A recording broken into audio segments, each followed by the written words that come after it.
Hey fellas, welcome back. I'm Anthony Ball and this is Working on It. Today we are going to discuss how being a nice guy or being nice can actually fuck up your relationship. And it's not about the contrast of becoming a bad guy, but it's about being your authentic self, really showing up with what feels true for you. And we're going to be using Robert Glover's No More Mr. Nice Guy book as a reference point here. And if you haven't read his book, I highly recommend going through it and going through the practices to really understand what it's all about. It's one of the better books in men's work to work on oneself. And we'll cover what is a nice guy really, why it fails, and four practices to start showing up as a real man, as a man you want to be, in that how you feel like there's something beneath the surface that needs to come out. So let's reflect. And I want to share a story on from a client of mine. And this isn't just a an isolated incident. It's a one that I hear from so many men that I work with that are in the men's groups and in the mentorships that I run. And this particular guy, his life looked good on paper. He had a good, strong relationship, has a kid, has employment, and it seems to be going well. But he was always adjusting, holding back, saying, I'm fine, always putting himself on the back burner before everyone else. He was saying yes when he should have been saying no. He was really putting himself out there. And it got to a point where he put himself in very challenging and very difficult and dangerous situations. And the result of this is where his relationship was starting to break down. He was neglecting his body because he was depleted. He was using alcohol, smoking as cover ups for all the emotions that he was feeling. And his wife came to him and says, you have a decision now.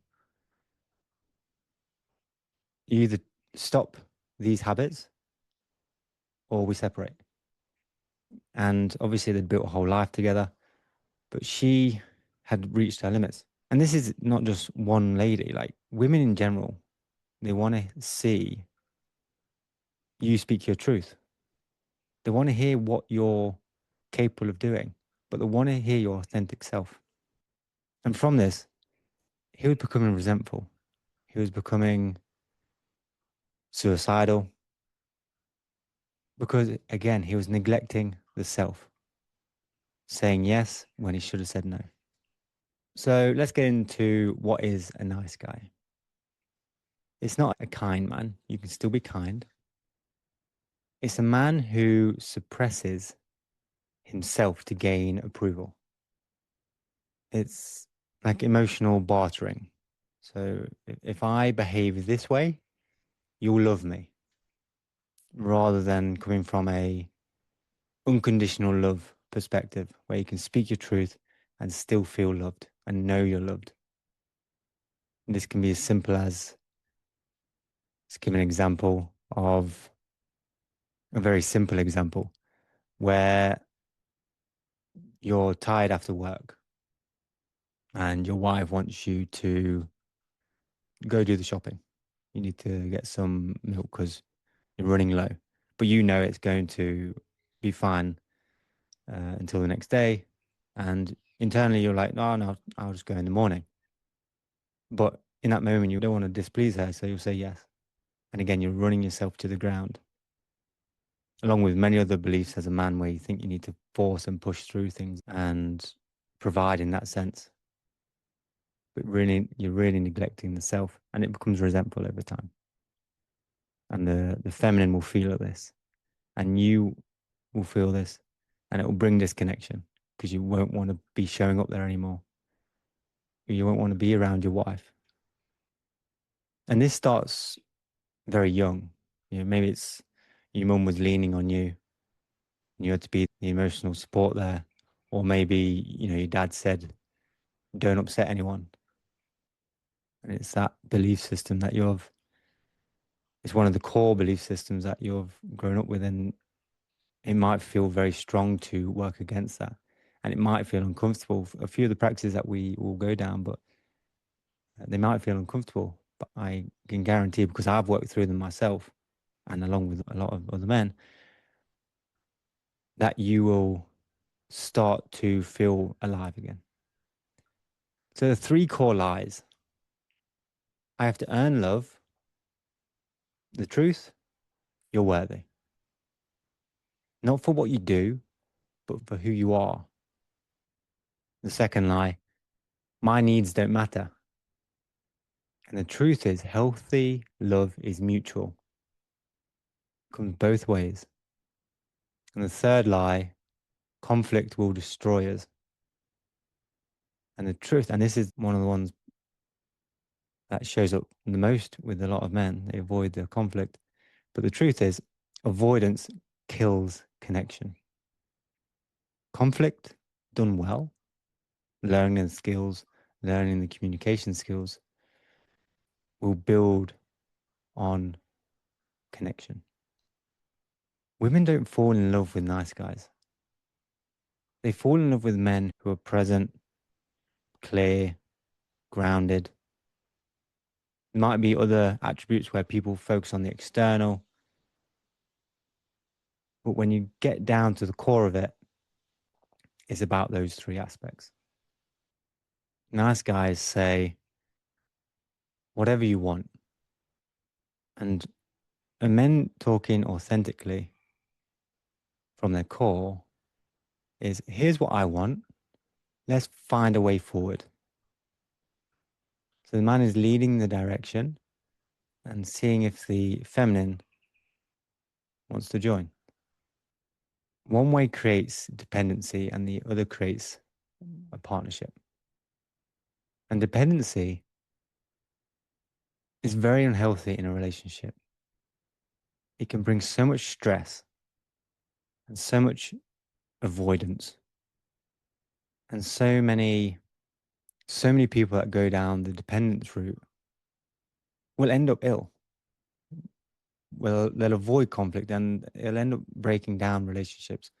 It'll end up, and it doesn't mean breaking down in the sense like they actually just split, just break down in the sense that they probably just won't communicate anymore. They might even just stay together, but there's no relationship there. So let's talk about how we can work on shifting the nice guy. How do we stop being the nice guy and move forward? So we can start here. So I'm going to share 4 practices. And the first one, again, these are very simple practices, but in reality, they can be quite challenging. So the first one is practice no's. And to start with, practice saying to small things, just saying no. But actual no's to things that you don't want. Say, no, I'm good. Just no excuses. Just rebuild that kind of boundary muscle. You don't want to go to the shop? No, I don't feel like it right now. You don't want to go for a walk? No, I don't really want to go for a walk. You don't want to, whatever else it is. Don't want to clean the dishes in this moment. You know what? I don't want to clean the dishes right now. Please, I just want to rest. Let me do it later. Just keep practicing the small no's. And then when it gets to the bigger no's, where there's more at risk, it will still feel a little bit uncomfortable, but you're practicing that no. And the more you bring awareness to saying no, the easier it will become. The second one, name your needs.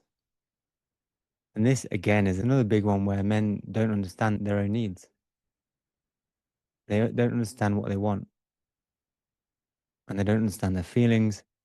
And this is a practice, and you need to dedicate time to become aware of your needs, maybe some journaling around your needs, understanding what needs are.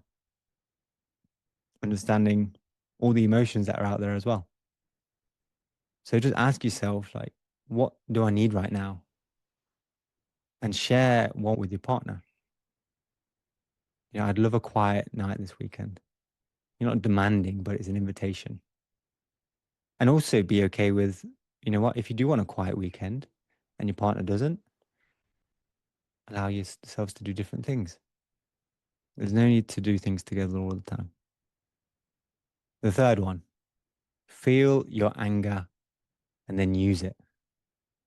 Anger is very healthy. Where it becomes unhealthy is where it goes to rage. But anger is a healthy feeling to feel. It is the signal, the data coming into your body saying something's been crossed here. A boundary has been crossed. Maybe you're aware of the boundary, maybe not. But the more you become clear of your needs, the more you become clear of your feelings, the more you become clear of your boundaries, you'll understand, okay, this has been crossed. So ask yourself, what boundary has been crossed? And then when X happened, I felt Y. And next time I'd prefer Z. That's a healthy response. It might not always turn out that way. You might be messy sometimes. That's okay. Sometimes when we do start working on ourselves and start not suppressing our emotions anymore, it is messy. And that's okay.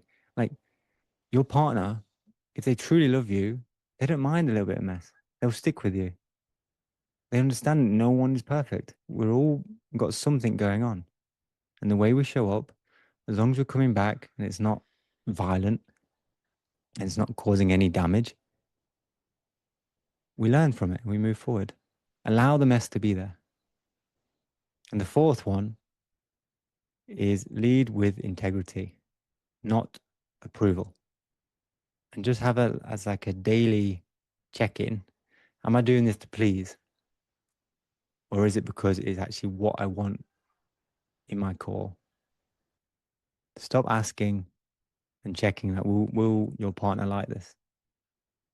And start leading from this is who I am. This is what I want to be. If, in a 6 months' time, a year's time, it changes after you trying, it's okay. But right now it feels true to go through this moment, whatever you want to step into. Step in with that integrity, step into that authenticity, and allow yourself to be seen.